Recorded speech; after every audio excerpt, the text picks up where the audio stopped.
Question में क्या पूछ रहा है? A pendulum bob of mass 50 milligram carrying charge 2 × 10⁻8 coulomb at rest in uniform horizontal electric field of a 20 kilovolt metre, find tension in the thread.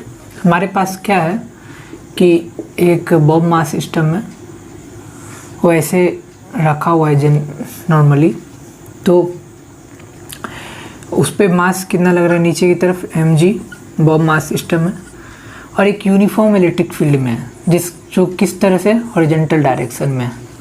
ठीक है, horizontal direction में है। तो ये जो इलेक्ट्रिक फील्ड है हॉरिजॉन्टल डायरेक्शन में, उसका वैल्यू कितना दे रखा है? उसका वैल्यू दे रखा है 20 किलो वोल्ट मीटर, मतलब 10⁻³ वोल्ट मीटर, या इसी का दूसरा यूनिट है न्यूटन पर कूलम। ठीक है,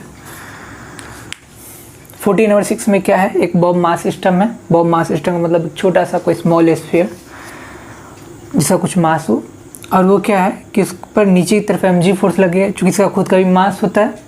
हॉरिजॉन्टल डायरेक्शन में क्या है? इलेक्ट्रिक फील्ड है, जिसका वैल्यू क्या है? इलेक्ट्रिक फील्ड का जो मैग्नीट्यूड है वो 20 × 10⁻³ वोल्ट पर मीटर या न्यूटन पर कूलम, दोनों यूनिट इलेक्ट्रिक फील्ड का ही है।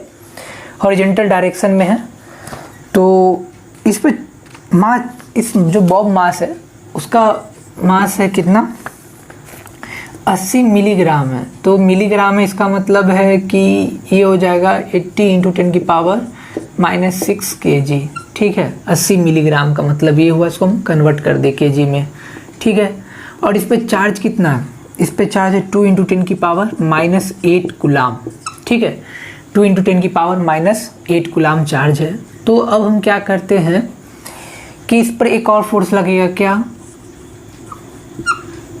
इलेक्ट्रोस्टैटिक फोर्स लगेगा। इलेक्ट्रिक फील्ड है तो इलेक्ट्रोस्टैटिक फोर्स लगेगा, mg नीचे की तरफ है। तो इस तरह सिचुएशन कैसा हो जाएगा?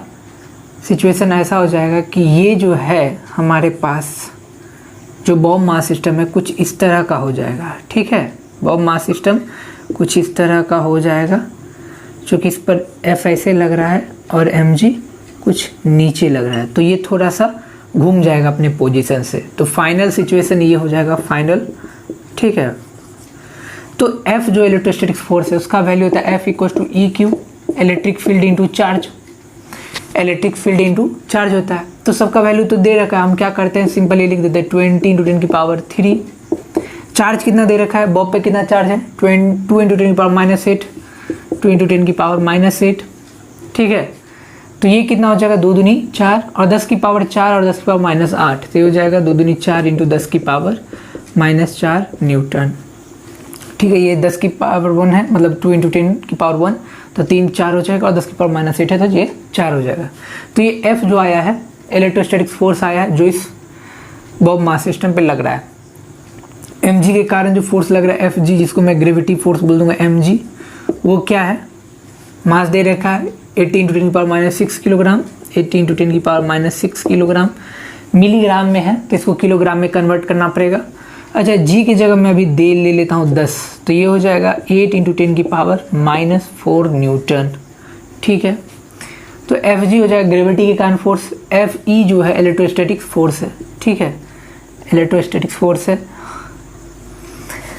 तो हमसे पूछा जा रहा है क्वेश्चन है फाइंड द टेंशन। तो टेंशन क्या होगा? ये जो बॉब मास सिस्टम है तो उसमें टेंशन किधर लगेगा? ऊपर की तरफ लगेगा, क्योंकि ठीक है F और mg के कारण जो रिजल्टेंट होगा वो Fr होगा, F रिजल्टेंट। तो टेंशन क्या हो जाएगा? टेंशन इन स्ट्रिंग वो क्या होगा? F रिजल्टेंट के बराबर हो जाएगा। तो F रिजल्टेंट क्या होगा? तो ये दोनों का कंपोनेंट F और mg का रिजल्टेंट F रिजल्टेंट होगा, जो टेंशन के इक्विवेलेंट होगा, T के इक्विवेलेंट होगा। और Fe और mg आपस में कितने डिग्री पर है? 90 डिग्री पर है। ठीक है, Fe और mg एक दूसरे पर 90 डिग्री पर है, और दोनों का जो रिजल्टेंट आएगा वो Fres है, जिसको F रिजल्टेंट में शो कर रहा हूँ। ठीक है, तो इस तरह से रिजल्टेंट दोनों का क्या हो 90 डिग्री पर है, तो इनका रिजल्टेंट मैं लिख सकता हूँ √Fe² + mg²। और Fe और mg का स्क्वायर है, तो Fe का वैल्यू तो पता है और mg का वैल्यू भी पता है, तो मैं सबका वैल्यू लिख देता हूँ। क्या होगा? ये 4 × 10⁻⁻4 का स्क्वायर। ठीक है, mg क्या हो जाएगा 8 इंटू 10 की पावर -4 का स्क्वायर। तो इस तरह 10 की पावर -4 कॉमन ले लेते दोनों में, तो 10 की पावर -4 बाहर आ जाएगा स्क्वायर रूट से, और ये हो जाएगा 4 चौका 16 8 64, दोनों को जोड़ देंगे तो 80 हो जाएगा। तो ये हो जाएगा 80 इंटू 10 की पावर अंडर रूट 10 की पावर -4 इंटू 80। ठीक है, अब 80 का स्क्वायर रूट करना पड़ेगा। तो 80 का स्क्वायर रूट, 80 को 81 यदि मान लिया जाए तो स्क्वायर रूट में 9 आ जाएगा। तो इसका मतलब है जो भी आंसर आएगा 9 तो नहीं आएगा, लेकिन 8.88 भी बोल सकते हैं। तो फिर भी मैं एग्जैक्टली आंसर निकालने के लिए कैलकुलेटर का यूज कर लेता हूँ कि अंडर रूट 80 का वैल्यू क्या होता है। इतना तो पता है कि 8.8 से 9 के बीच ही होगा, लेकिन एग्जैक्टली पता चल जाएगा कितना वैल्यू है। तो 8.94 आता है, तो ये हो जाएगा रिजल्टेंट 8.94 10 की पावर -4। तो टेंशन कितना हो जाएगा, टेंशन इन स्ट्रिंग 8.94 10 की पावर -4 न्यूटन। तो इसका मतलब है कि mg भी काम कर रहा है नीचे, Fe हॉरिजॉन्टल फोर्स। तो इस तरह से कुछ इस तरह का सिचुएशन होगा, बॉब अपने जो वर्टिकली है वो थोड़ा सा इधर शिफ्ट हो जाएगा, कुछ एंगल बनाएगा यहाँ पे। ठीक है, तो ये जो शिफ्टिंग होगा वो फोर्स इलेक्ट्रिक फोर्स के कारण होगा, और mg के कारण तो नीचे तो है ही, तो इस तरह से फोर्स लगेगा। जो इनका रिजल्टेंट होगा वो टेंशन को बैलेंस कर रहा होगा। तो टेंशन का वैल्यू आता है 8.94 इंटू 10 की पावर -4 न्यूटन। तो 46 क्वेश्चन का ये रहा सोल्यूशन। इसमें कहीं पे दिक्कत हो तो वीडियो को रिवर्स करके चेक कर सकते हो, सारे स्टेप को हम प्रॉपरली सॉल्व किए हैं। ठीक है, आसान क्वेश्चन था। 46 हो चुका है, 47 सॉल्व करते हैं।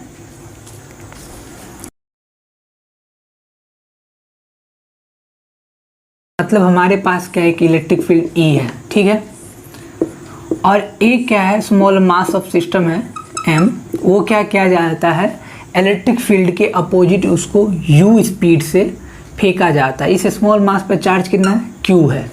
ठीक है, मतलब इलेक्ट्रिक फील्ड इस डायरेक्शन में और मास को इधर फेंकते हैं, मतलब इलेक्ट्रिक फील्ड के अपोजिट डायरेक्शन में। तो इसका मतलब है कि एक बात तो समझ में आ रहा है कि इस मास पे चार्ज भी Q है, तो इलेक्ट्रिक फील्ड के डायरेक्शन में जाता तो कोई दिक्कत नहीं था। अपोजिट जा रहा है तो फोर्स क्या करेगा, आगे काम कर रहा है। तो ये तो उसको U स्पीड दे रखा है, तो ये इसकी U स्पीड के कारण तब तक वो इधर जाएगा, लेकिन जब तक स्पीड U 0 नहीं हो जाएगा तब तक वो आगे जाना स्टार्ट नहीं करेगा। तो इस वाले बॉडी पे देखा जाए तो इसका BD में बनाता हूँ, तो इसका स्पीड U है और इस पर फोर्स कितना लग रहा है, F। Q चार्ज को यहाँ पे पॉजिटिव मान लेते हैं, Q चार्ज को क्या मान लेते हैं, पॉजिटिव। तो इस पर फोर्स कितना लग रहा है, EQ।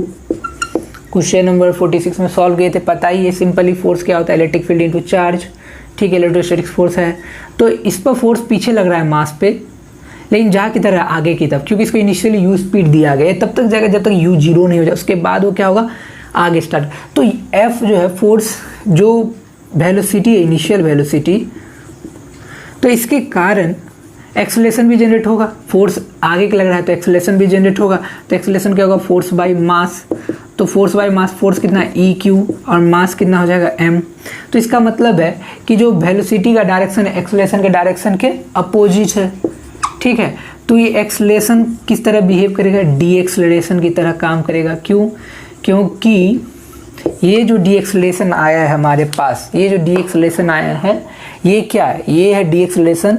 एक्चुअली में U किधर है, इधर है, और एक्सेलरेशन किधर, आगे की तरफ है। तो इसका मतलब ये डी एक्सेलरेशन की तरफ काम करने लगा। जब भी इनिशियल वेलोसिटी जो है एक्सेलरेशन के अपोजिट हो जाए तो ये एक तरह से डी एक्सेलरेट करेगा, मतलब स्पीड को अब क्या करेगा, कम करना स्टार्ट करेगा।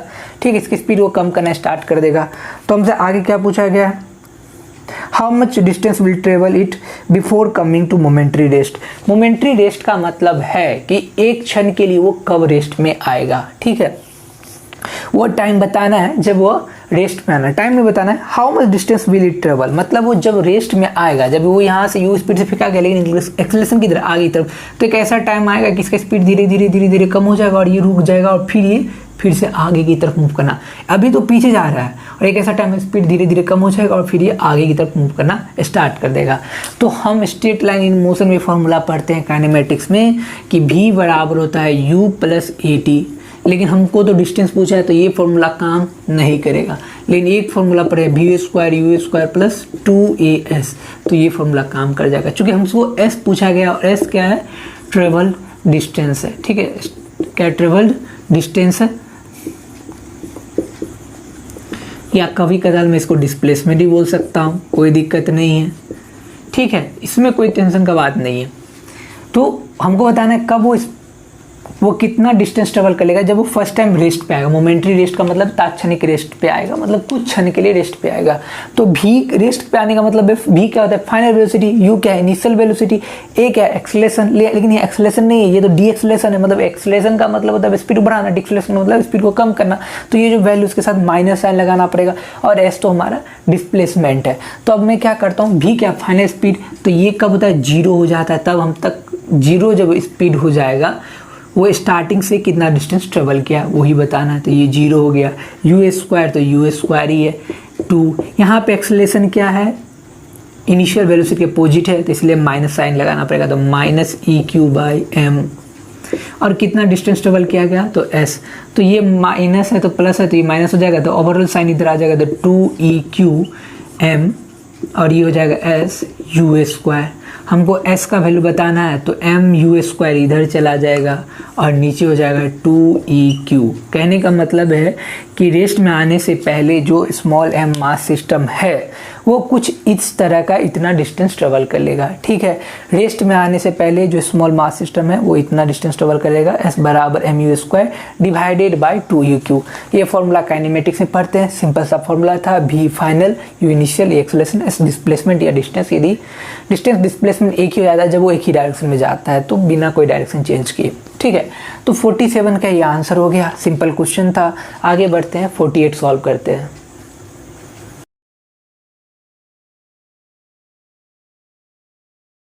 हमारे पास क्या एक स्मॉल मास का पार्टिकल है।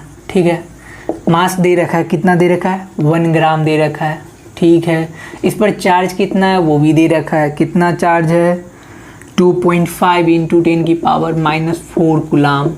ठीक है, ये चार्ज है, तो मैं इसको Q से रिप्रेजेंट करता हूँ, कोई दिक्कत नहीं होना चाहिए। मास दे रखा है और ये दे रखा है। हमको इलेक्ट्रिक फील्ड के बारे में कुछ इन्फॉर्मेशन नहीं है, इस क्वेश्चन में इलेक्ट्रिक फील्ड के बारे में कुछ इन्फॉर्मेशन नहीं है, तो हम ये मान के चलेंगे कि इलेक्ट्रिक फील्ड हॉरिजॉन्टल डायरेक्शन में है। ठीक है, तो क्या करते हैं, मान के चलते हैं कि कोई इलेक्ट्रिक फील्ड है जो किस डायरेक्शन में, हॉरिजॉन्टल डायरेक्शन में। तो इस पर क्या हो रहा होगा, एक्चुअली ये F फोर्स काम करेगा, इलेक्ट्रोस्टैटिक्स। थोड़ा डायग्राम को और अच्छे से बना देते हैं। तो इस पे इलेक्ट्रिक फील्ड इस तरह का काम कर रहा है इलेक्ट्रिक फील्ड डायरेक्शन पे, तो इस पर फोर्स जो काम करेगा इलेक्ट्रोस्टैटिक्स F ही, ये भी इसी डायरेक्शन में होगा। चूँकि Q पॉजिटिव है, कुछ बोला नहीं गया है, तो Q को हम क्या मान सकते हैं, पॉजिटिव मान सकते हैं। इस पे नीचे की तरफ क्या लग रहा होगा, mg लग रहा होगा, जो ग्रेविटी के कारण लगता है। तो Fe, अच्छा E का वैल्यू दे रखा है क्या, हाँ, तो E का वैल्यू दे रखा है, ये है 1.2 × 10⁻⁻4 1.4 × 10⁻4 न्यूटन पर कूलाम, 1.2 × 10⁻4 न्यूटन पर कूलाम है। ठीक है, तो कहने का मतलब क्या है क्वेश्चन में हमारे पास कि एक कोई मास है और उस पर 1 ग्राम मास है, चार्ज जितना दे रखा है। इलेक्ट्रिक फील्ड 1.2 × 10⁻4 न्यूटन पर कूलाम है। इलेक्ट्रिक फील्ड के बारे में नहीं कुछ बोला गया है, तो हम ये मान लेते हैं कि हॉरिजॉन्टल डायरेक्शन में। ठीक है, और मास mg नीचे की तरफ लग रहा है। तो मैं सारा फोर्स कैलकुलेट करता हूँ, जो फोर्स काम कर रहा है। Fe इलेक्ट्रोस्टैटिक फोर्स है, वो क्या होता है, E × Q होता है। बहुत ही सिंपल फॉर्मूला है। E का वैल्यू लिख दो 1.10⁻4 और Q का वैल्यू भी लिख दो 2.5 × 10⁻⁻4। ये 10⁻4 10⁻⁻4 कट जाएगा, 1.2 × 2.5 हो जाता है 3.0। ठीक है, अब क्या निकालते हैं, ग्रेविटी फोर्स, जिसको Fg से मैं रिप्रेजेंट करता हूँ, और ये लिखता हूँ कितना, mg। अच्छा, m का वैल्यू कितना, 1 ग्राम है, तो इसको 1 × 10⁻³ दे देंगे तो kg कन्वर्ट हो जाएगा। और g का वैल्यू मान लेता हूँ 10 है, तो ये हो जाएगा 10⁻⁻2। ठीक है, 10⁻⁻2 न्यूटन। फोर्स का डायमेंशन न्यूटन होता है। ये ग्रेविटी फोर्स है, इलेक्ट्रोस्टैटिक फोर्स है, ये 3।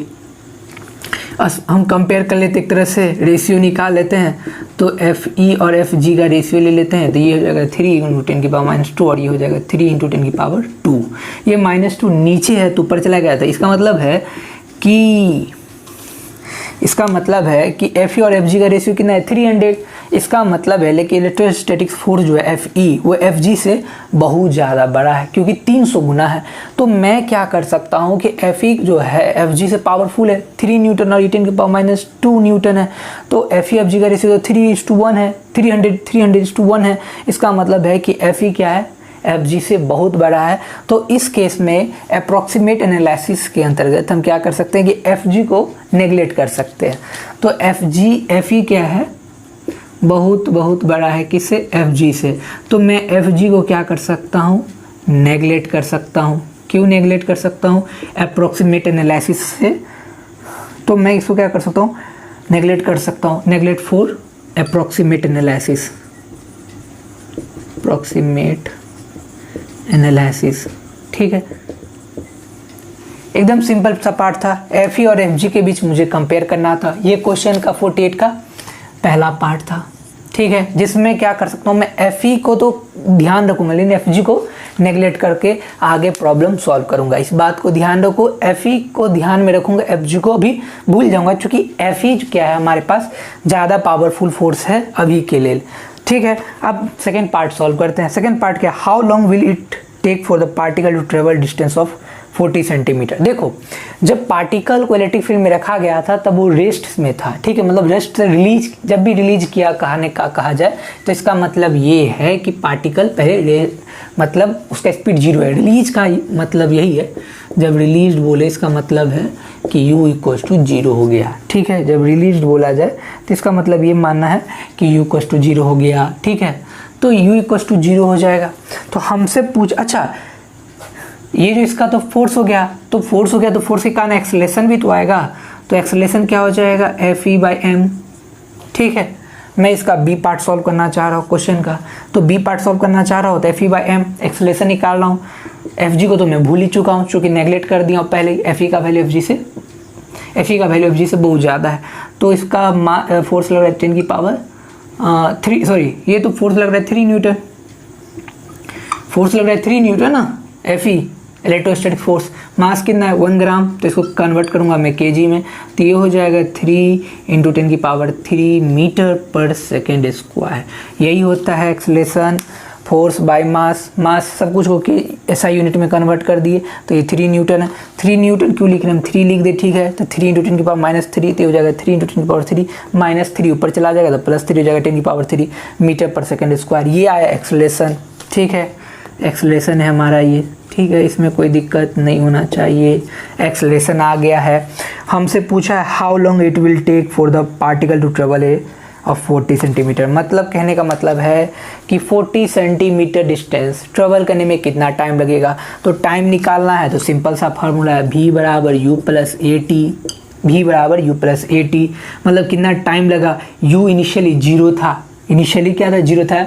इनिशियली क्या था, रिलीज किया जाता है, तो इसका मतलब है कि u तो हमको पता चल गया कितना है, 0 था, तो u 0 हो गया। ठीक है, अच्छा नहीं, हमको ये फॉर्मूला काम करेगा क्या, हमको तो डिस्टेंस दे रखा है तो हमको तो ये फॉर्मूला काम नहीं करेगा। इसका मतलब है कि हमको तो कोई और फॉर्मूला लगाना चाहिए। तो कोई और फॉर्मूला लगाने के लिए हम क्या करेंगे, एक फॉर्मूला और पढ़ें, S = UT + ½ AT²। S = UT + ½ AT²। ये बहुत फेमस फॉर्मूला है, काइनेमेटिक्स में यूज करते हैं। तो U तो 0 है, तो U 0 हो गया। आप बचा क्या, ½ AT²। S पता है कितना, 40 सेंटीमीटर है। तो चलो भाई जल्दी से सबका वैल्यू डाल देते हैं। ये 40 सेंटीमीटर है तो 10 की पावर -2। U वाला टर्म 0, चूँकि U तो 0 है।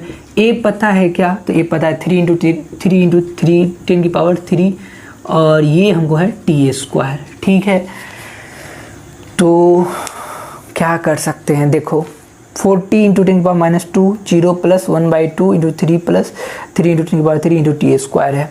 अब हमको यहाँ से T का वैल्यू निकालना है। अब मैं T का वैल्यू कैसे निकालूंगा, तो T का वैल्यू निकालने के लिए क्या करता हूँ, मैं इस वाला जो टर्म है इसको यहाँ पे लिख देता हूँ, इसको थोड़ा और आगे बढ़ा के यहाँ पे लिख देता हूँ। ठीक है, तो ये वाला जो टर्म है तो इसको मैं लिख सकता हूँ 4 × 10 की पावर -1, चूँकि 40 है तो 10 की पावर -2 है, तो ये मल्टीप्लाई के 4 × 10 की पावर -1 हो जाएगा। अच्छा ये कितना है, 3 × 10 की पावर 3, और ये 2 है, कुछ कट नहीं रहा है ना, तो ये हो जाएगा 3 बाई 2 इंटू 10 की पावर 3 टी स्क्वायर। हमको टाइम ही तो निकालना है कि 40 सेंटीमीटर डिस्टेंस ट्रेवल करने में कितना टाइम लगेगा, और 40 को मीटर में कन्वर्ट कर दिए। तो मैं क्या करूँगा, टी स्क्वायर बराबर लिखता हूँ, ये 2 इधर चला जाएगा तो 4 दूनी 8, 10 की पावर -1 और 3 इंटू 10 की पावर 3। ठीक है, अब इसको और सॉल्व करने पर ये हो जाएगा 10 की पावर 3 नीचे तो ऊपर चला जाएगा तो 8 इंटू 10 की पावर -4 और नीचे में 3। तो t बराबर क्या हो जाएगा, अंडर रूट में 8/3 10 की पावर -4 और 8/3 अंडर रूट में रहेगा और 10 की पावर -4 का हो जाएगा 10 की पावर -2 अंडर रूट में 8/3। अब 8/3 है तो इसको तो सॉल्व करना पड़ेगा। अच्छा, मैं इसको ऐसे भी लिख सकता हूँ क्या, 10 की पावर -2 इंटू 2 और √2 एंड √3। ठीक है, √8 का हो जाएगा 2√8 और √3 का हो जाएगा √3। अब ऐसा करो, क्या करो, सिंपली √2 का वैल्यू डाल दो 1.414 और √3 का वैल्यू डाल दो √3 का वैल्यू कितना होता है 1.752। तो इस तरह से ये वैल्यू डाल करके आंसर निकल जाएगा। मैं अभी के लिए कैलकुलेटर यूज कर लेता हूँ जल्दी से। तो क्या करूँगा, मैं इसको सॉल्व करने के लिए कैलकुलेटर यूज किया तो 1.63 आता है ये, 1.63 इंटू 10 की पावर -2 सेकेंड। तो मतलब जो टाइम लगेगा वो है लगेगा 1.63 इंटू 10 की पावर -2 सेकेंड टाइम लगेगा। ठीक है, ये हमारा आंसर है बी पार्ट का। हाउ लॉन्ग विल टेक, तो 1.63 इंटू 10 की पावर -2 सेकेंड। तो ए पार्ट भी सॉल्व कर लिए थे, बी पार्ट भी सॉल्व कर लिए थे। अब आंसर मिला लेते हैं। 48 का आंसर पहले का 3 न्यूटन आया था, सेकेंड का आंसर आया था 3 न्यूटन। 48 9.8 इंटू 10 की पावर -3। हमने इसको 10 माना था जी को, इसलिए आंसर ये आया है। कोई दिक्कत नहीं, ये भी सही है। हमारा टाइम पूछा गया था तो आता है 1.63 इंटू 10 की पावर -2 सेकेंड। सही है, एग्जैक्टली आंसर मिल गया, कोई दिक्कत नहीं है। तो इस तरह से हमारा ये टाइम निकल गया। बी पार्ट था ये, 48 का बी पार्ट था। ठीक है, अब हम क्या करते हैं, 48 का सी पार्ट सॉल्व करते हैं और डी पार्ट सॉल्व करते हैं। तो सॉल्व करने के लिए मैं क्या करता हूँ कि ए पार्ट और बी पार्ट में जो भी आंसर आया है, मैं यहाँ से क्या करता हूँ, मैं यहाँ से सब कुछ को मिटा देता हूँ। अच्छा, ध्यान से देख लो, कहीं पर भी कोई प्रॉब्लम है तो पीछे आकर के भी देख सकते हो, रिवर्स करके भी। और कहीं दिक्कत हो तो कैलकुलेशन देखना हो तो वीडियो पॉज कर सकते हो। हम आगे बढ़ते 48 का सी और डी पार्ट सॉल्व करने के लिए। कुछ पार्ट को मैं क्लियरली मिटा देता हूँ अभी के लिए। तो इसको क्या करेंगे, यहाँ से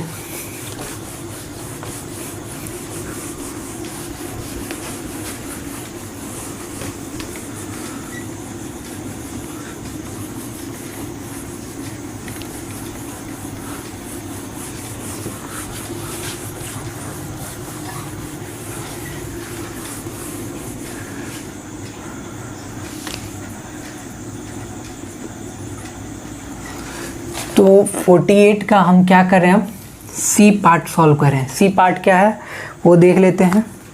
48 का सी पार्ट कह रहा है what will be the speed of the particle after travelling this distance. मतलब 40 सेंटीमीटर डिस्टेंस ट्रेवल करने के बाद उसका स्पीड क्या होगा। तो मैं तो फिर से एक्सेलरेशन निकाल लूँगा ना, चूँकि एक्सेलरेशन बराबर तो F/m होगा, जो हमको तो बार बार यूज करना है। और ये 3 और m का वैल्यू कितना है, 1 ग्राम है तो 10 की पावर -3, मतलब 3 इंटू 10 की पावर 3 मीटर पर सेकेंड स्क्वायर। ठीक है, कोई दिक्कत नहीं होना चाहिए इस सब में। ठीक है,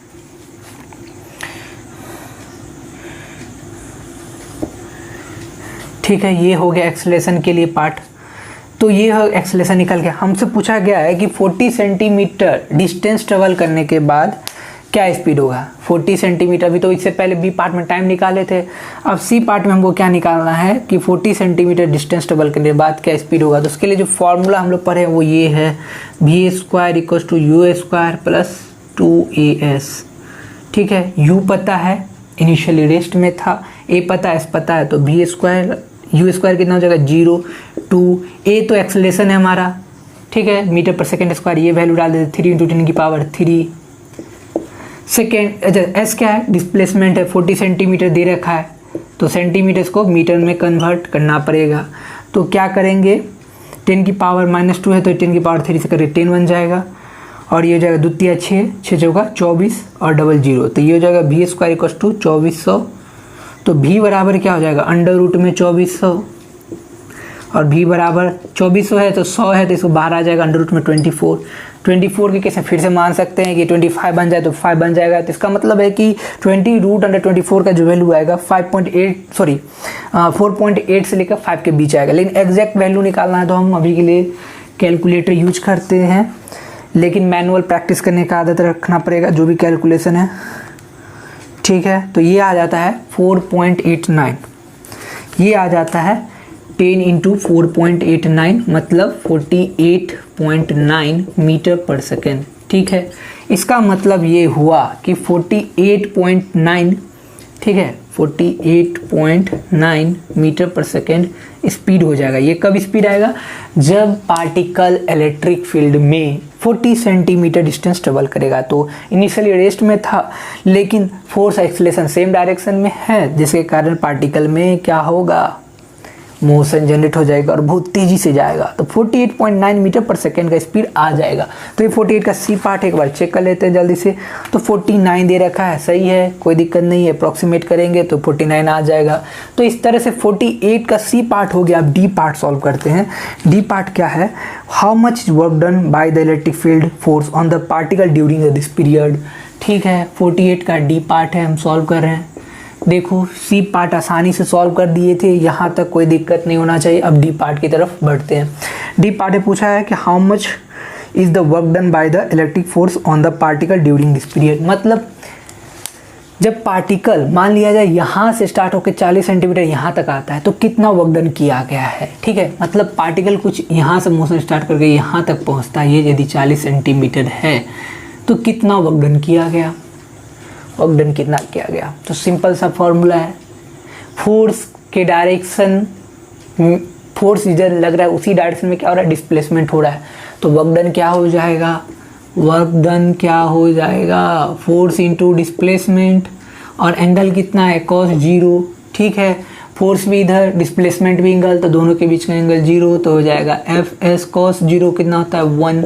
अच्छा फोर्स और डिस्प्लेसमेंट है तो फोर्स तो पता है कितना है 3 न्यूटन, और डिस्प्लेसमेंट कितना है 40 सेंटीमीटर। तो इसको मीटर में कन्वर्ट करने के लिए 100 से डिवाइड करेंगे, 1 0 से 1 0 कट जाएगा, 4 3 12/10 मतलब 1.2 जूल, ठीक है। बहुत ही आसान क्वेश्चन था। पूछा जा रहा था 40 सेंटीमीटर डिस्टेंस ट्रेवल करने के लिए कितना वर्क डन करना पड़ेगा। तो force into displacement, same direction displacement हो रहा है तो मैंने सबका वैल्यू लिख दिया, तो ये आता है 1.2 जूल। तो इस तरह से 48 का डी पार्ट सॉल्व हो चुका है। आंसर मिला लेते हैं, क्या यही आंसर है?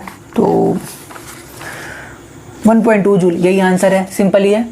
48 का ABCD सब पार्ट सॉल्व कर लिए हैं। अच्छा से देख लो, कहीं दिक्कत हो तो वीडियो को रिवर्स करके चेक कर सकते हो और पॉज करके कैलकुलेशन समझ सकते हो। बहुत सिंपल कैलकुलेशन है। आगे बढ़ते हैं। 48 कंप्लीट हो चुका है। नंबर 49 देखते हैं। A ball of mass 100 gram having a charge of 4.9 10⁵ coulomb release from rest in a region where horizontal electric field. बहुत सिंपल क्वेश्चन है। इलेक्ट्रिक फील्ड कुछ इस तरह का है, ठीक है। इलेक्ट्रिक फील्ड है, इसका मैग्नीट्यूड कितना है इलेक्ट्रिक फील्ड का 2 × 10⁴ न्यूटन पर कूलम, ठीक है। बॉल का मास भी दे रखा है, कोई बॉल होगा, ठीक है। ये है बॉल हमारे पास, इसका मास m है और ये कितना है 100 ग्राम है, ठीक है। चार्ज कितना है बॉल पे? बॉल पे चार्ज है 4.9 × 10⁻⁵ कूलम है, ठीक है। इतना तक दिक्कत नहीं होना चाहिए। Find the resultant force acting on the ball, ठीक है। पहला क्वेश्चन का पार्ट है। तो फोर्स पे क्या है, इधर लग रहा है इलेक्ट्रोस्टैटिक फोर्स F, नीचे की तरफ क्या लग रहा है mg लग रहा है, जिसको मैं FG बोल सकता हूँ, और ये इलेक्ट्रोस्टैटिक फोर्स है। तो दोनों का वैल्यू निकाल लो। अच्छा इलेक्ट्रिक फील्ड किधर है, हॉरिजॉन्टल डायरेक्शन में। मैग्नेटिक फील्ड ग्रेविटी किधर है, नीचे की तरफ है, जिसको मैं बोल सकता हूँ y डायरेक्शन में या वर्टिकली डाउनवर्ड डायरेक्शन। तो हॉरिजॉन्टल डायरेक्शन में इलेक्ट्रिक फील्ड, ग्रेविटेशनल फोर्स नीचे डाउनवर्ड डायरेक्शन है वर्टिकली। तो Fe का वैल्यू क्या हो जाएगा E × Q, simply electric field into charge. सबका वैल्यू लिख दो। Fe बराबर क्या लिख सकता हूँ मैं, E का वैल्यू कितना है 2 × 10⁴, Q का वैल्यू कितना है 4.9 × 10⁻⁵। तो ये हो जाएगा 9.8 × 10⁻⁻1 10⁴ 10⁻⁵ है, तो ये हो जाएगा 0.98 न्यूटन। चलो ठीक है, इलेक्ट्रोस्टैटिक फोर्स पता चल गया Fe। अब मैं क्या करता हूँ, Fg ग्रेविटेशनल फोर्स निकालता हूँ जो ग्रेविटी के कारण लग रहा है।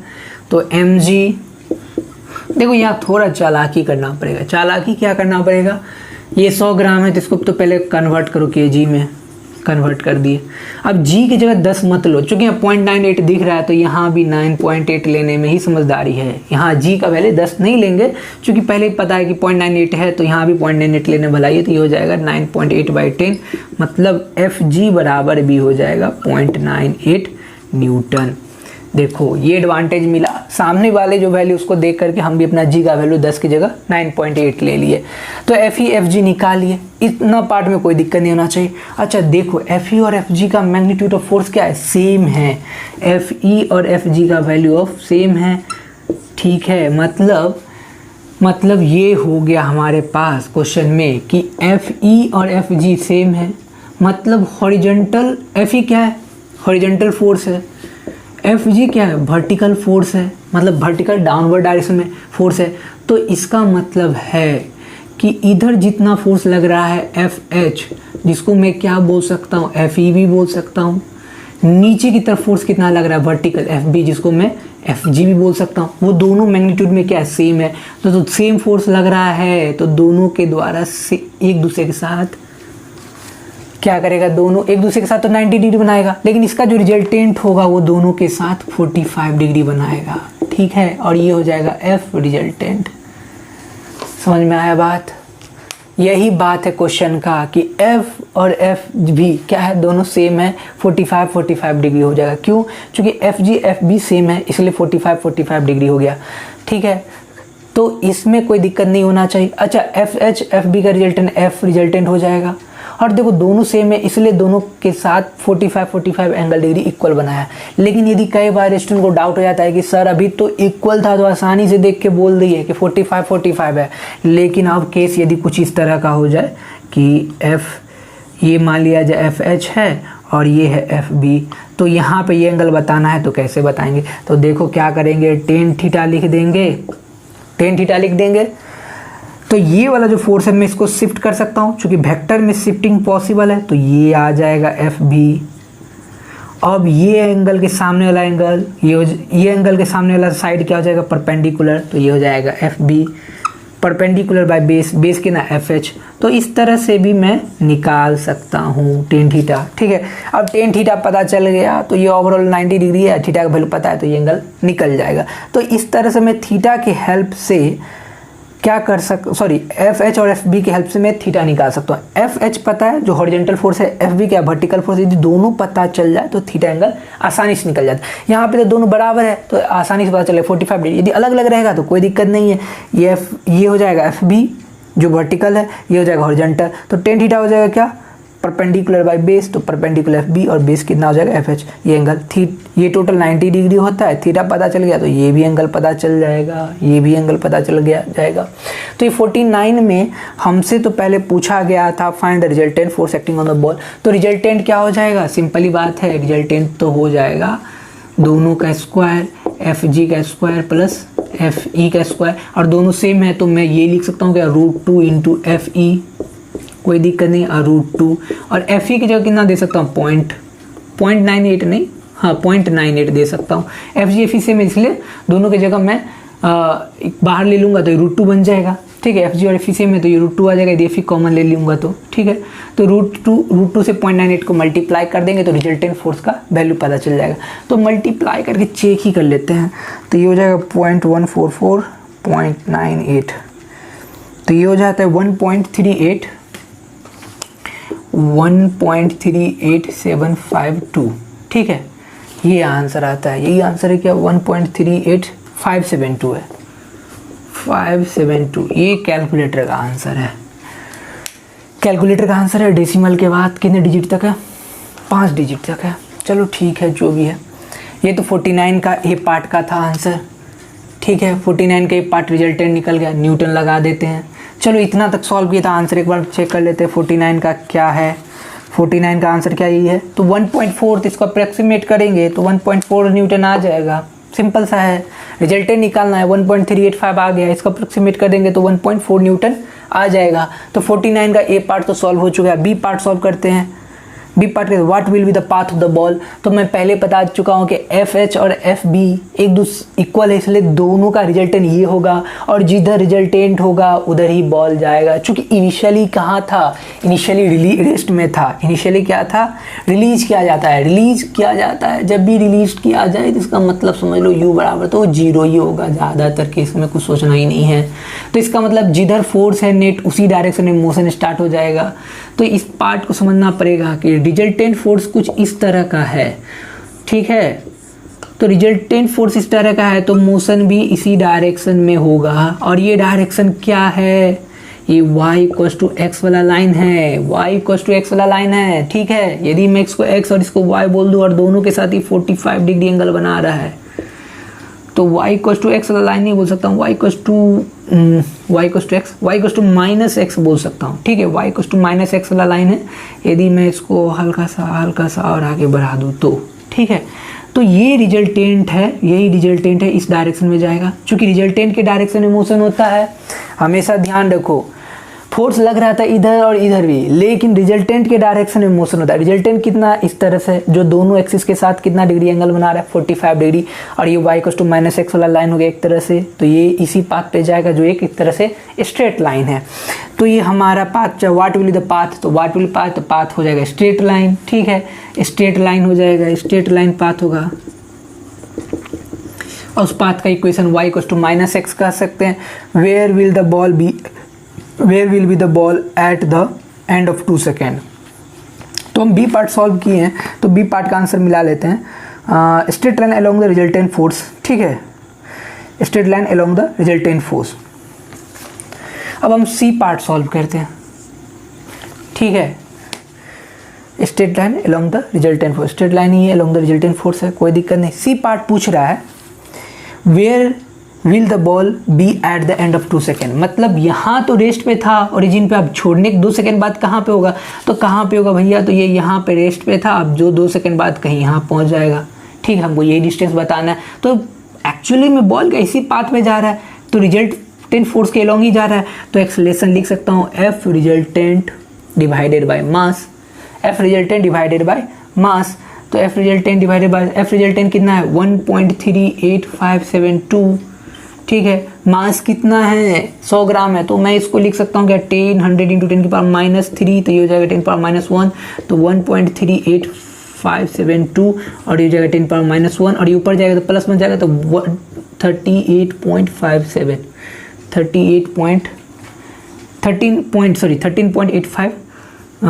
13.85 की जगह मैं 6 ले लेता हूँ, राउंडिंग अप कर दूंगा तो ये मीटर पर सेकेंड स्क्वायर, ठीक है। तो एक्सेलरेशन पता चल गया कितना है, 13.86 मीटर पर सेकेंड स्क्वायर, ठीक है। देखो इसमें इतना तो कोई दिक्कत नहीं जाए। एक्सेलरेशन निकाले, एफ रिजल्टेंट निकाल चुके हैं, और पार्टिकल क्या है, रिजल्टेंट फोर्स के अलोंग ही मूव करता है। तो चूंकि और कोई वेलोसिटी है नहीं, इनिशियली तो रेस्ट ही में था, तो मैं क्या कर लिया, एक्सेलरेशन निकाले। फोर्स तो पता है, मास कितना 100 × 10⁻³ kg में कन्वर्ट कर दिए तो 10⁻1, और ये जो ऊपर चला जाएगा तो 13.86 बन जाएगा। क्यों, क्योंकि 572 का मैं राउंडिंग कर दिया तो 13.86 मीटर पर सेकेंड स्क्वायर। एक्सेलरेशन पता चल गया। मुझसे पूछा क्या जा रहा है, मुझसे पूछा जा रहा है कि 2 सेकेंड बाद पार्टिकल कहाँ होगा, तो S बराबर ut + ½ AT² लगा दूंगा, और u कितना है, 0 है इनिशियली। तो मैं क्या करता हूँ कि मुझे क्या निकालना है, 2 सेकेंड बाद डिस्प्लेसमेंट निकालना है कि 2 सेकेंड बाद पार्टिकल कहाँ होगा। तो मैं क्या करता हूँ, थोड़ा सा बोर्ड को क्लीन कर लेता हूँ जल्दी से। तो क्लीन करने के बाद ये जो टर्म में लिखा हूँ इसको यहाँ पे लिख देता हूँ, ठीक है। ये जो टर्म में लिखा है इसको यहाँ पे लिख देता हूँ, कोई दिक्कत नहीं। तो S बराबर ut + ½ AT², ठीक है। तो ut वाला टर्म तो 0 हो जाएगा चूँकि u 0 है, 1/2। a कितना है, a तो निकाले हैं, तो 13.86, और t कितना है, 2 सेकेंड में पूछा जा रहा है क्वेश्चन में। 2 सेकेंड पे एंड ऑफ द 2 सेकेंड, मतलब end of 2 second, where will be the particle at the end of 2 second, मतलब 2 सेकेंड बाद, तो 2 का स्क्वायर, तो ये हो जाएगा। अच्छा 2 का स्क्वायर है तो 1 2 से 2 कट जाएगा, तो ये 2 से मल्टीप्लाई है, 13.86 × 2, तो ये हो जाएगा 26 2 12 के 2 8 2 16 17, तो 26 एक 27, तो ये हो जाएगा 27.72 मीटर। कहने का मतलब है कि t इक्वल्स टू 2 सेकंड बाद 27.72 मीटर की डिस्टेंस पर होगा, मतलब 0 से स्टार्ट होकर यहाँ पहुँच जाएगा। ये एक तरह से स्ट्रेट लाइन मोशन हो गया, और ये इक्वेशन भी तो स्ट्रेट लाइन का ही है, तो ये 27.72 मीटर हो जाएगा। एक बार आंसर मिला लेते हैं, क्या यही आंसर है? तो आंसर 27.72 मीटर दे रखा है, तो कोई गलत नहीं है। एससी वर्मा का आंसर हमको पहले से पता है कि थोड़ा ना थोड़ा क्या होता है, थोड़ा ना थोड़ा स्लाइटली डिफरेंट हो जाता है, लेकिन कोई बात नहीं है। एक दिन रिकमेंडेशन देना पड़ेगा सभी आंसर के लिए कि क्या क्या कर सकते हैं, कहाँ कहाँ चेंज। यहाँ तो कोई दिक्कत नहीं होना चाहिए था, खैर छोड़ो, कुछ कर नहीं सकते हैं।